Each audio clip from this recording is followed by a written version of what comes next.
Hey there, John Moore here, and I am a shamanic teacher, and I am from the great state of Maine up in the northeast of the United States. And today I want to answer the question for you, which a lot of people have. What does my power animal mean? Let's say, well, first of all, I'm going to draw a distinction between what we call a power animal, a spirit animal, and a totem, and I have a whole video about what a power animal is. But people tend to use those terms interchangeably, and I like to draw a big distinction. So a power animal is an animal that once lived on Earth that is now deceased, a very specific animal, not a breed or a type or species of animal that passed away. So an individual bear or deer or crow or what have you passed away, crossed over, and volunteered in the spirit world to work with an individual. And that individual could be a single person, or it could be a relationship, or it could be a organization, or all kinds of things that we could consider individual. But usually a person, and we all have at least one and probably more than one power animal. That being said, the way people use the word spirit animal is sort of non-technical from a spiritual perspective.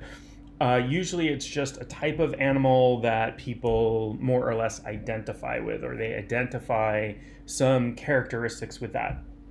A totem, on the other hand, a totem is an animal that is associated usually with a family group or a clan with within specific indigenous cultures.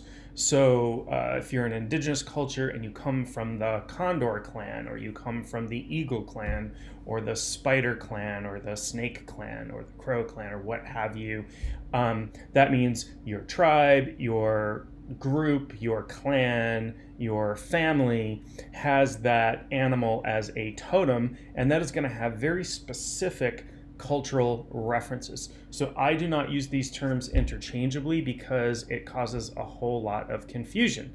Now, let's get down to the question, what does my power animal mean? And the answer to that is, there is no meaning to your power animal. This is a spirit that you have a relationship with. Yes, I know that a number of people have written dictionaries of animals and what specific animals mean. And I wish they hadn't, because this becomes problematic. I have had countless students come to me asking about the meaning of their power animal, or having brought this book to a class I was teaching, one of these books, that sort of thing. Here's the issue. Saying your power animal means something. Let's say I have a lion as my power animal. I do not, but I'm choosing that animal, and I say, well, this means strength and royalty and yada yada yada yada yada.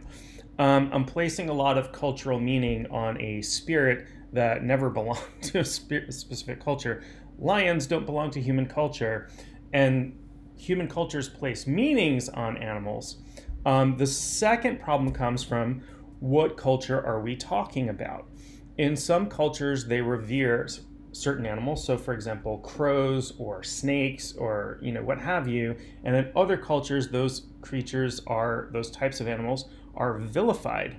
So which one do you take from? Now, if you belong to a specific culture, say an indigenous culture that has different types of meanings for cultural meanings for these animals, there might be some relationship.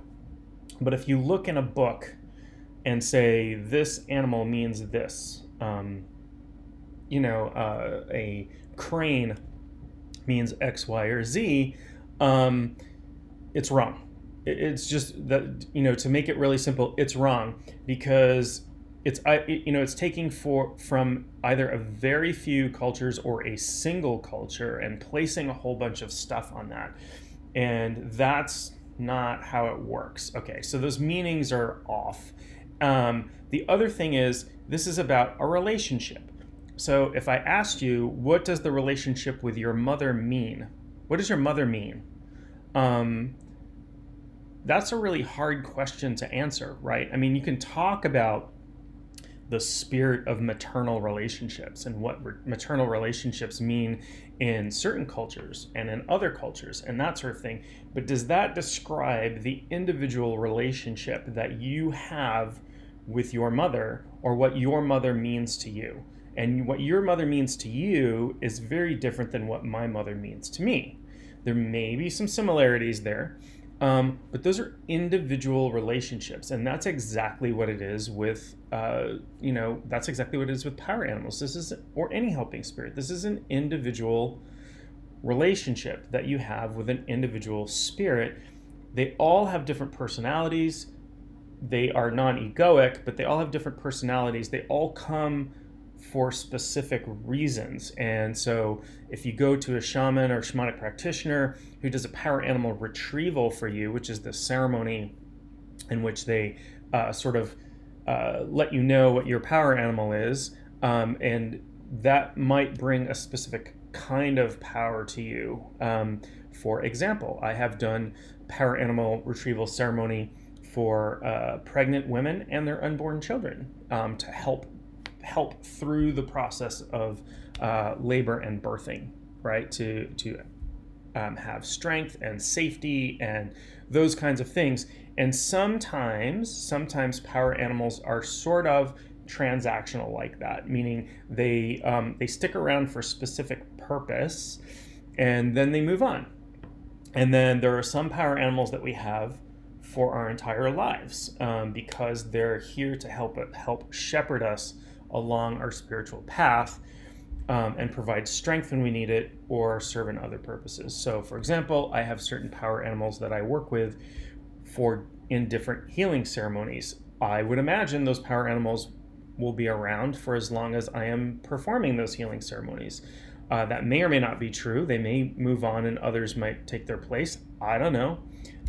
They have not indicated that to me at this point.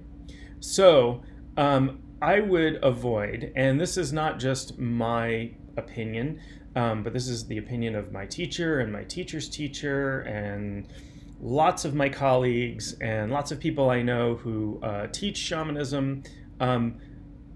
These books may be fun, but don't take them as a source of spiritual truth in any way. The other thing about shamanism that's really important to understand is that shamanism is a path of individual revelation, right? Of personal revelation, meaning it is up to you to get your own answers. If you're practicing or you're learning shamanism, it's up to you to get your own answers about things, about, for example, your relationship with your power animal.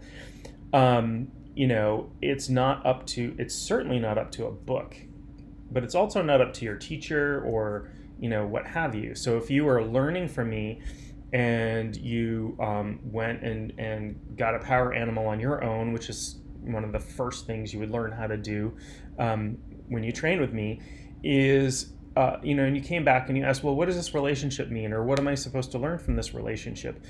My answer to you, and this would be the most appropriate answer any teacher should give you, is I don't know. I don't know what the answer to that is, but here's how you might go about finding that answer for yourself, right? And a shamanic teacher is supposed to be a guide, not a guru. We don't hand things to you. We show you how to get things for yourself. It's the whole teach a man to fish or give a man a fish thing. We want to teach you how to fish rather than giving you a fish.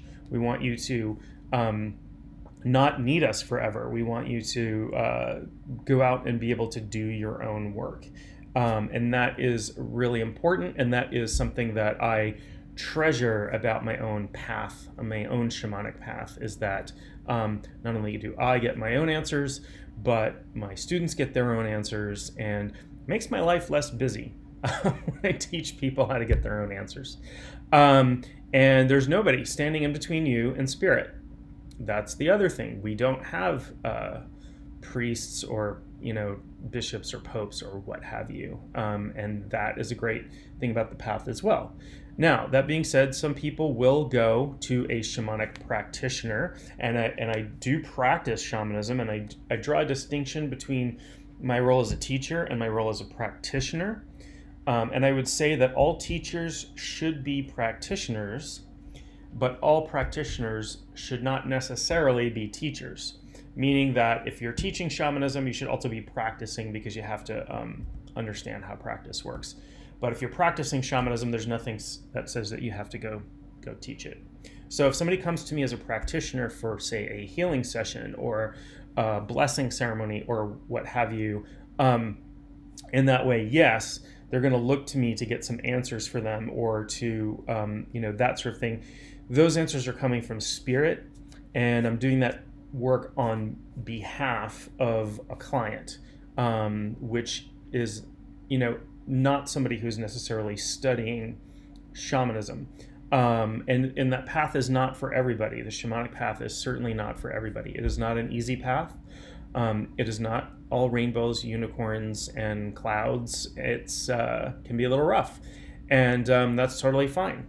Does it sound like I'm selling you on studying shamanism? If it's your path, it's your path, and if it's not, it is not. But shamanic healing should be available to everyone, and for that, you may go to a practitioner who is going to try to get some answers for you. It's a little bit different than being on the path of shamanism. And I'll probably do a whole other video about that distinction, about drawing the distinction, about sort of the Hey, sorry about that. My video froze up right in the middle of my fantastic speech. Anyway, I just wanted to come back and wrap up and say that I'll do future videos about, the different shamanic paths one might take. And remember to subscribe to my channel so that you can get access to those. And, hope you're happy and healthy, and I will talk to you real soon.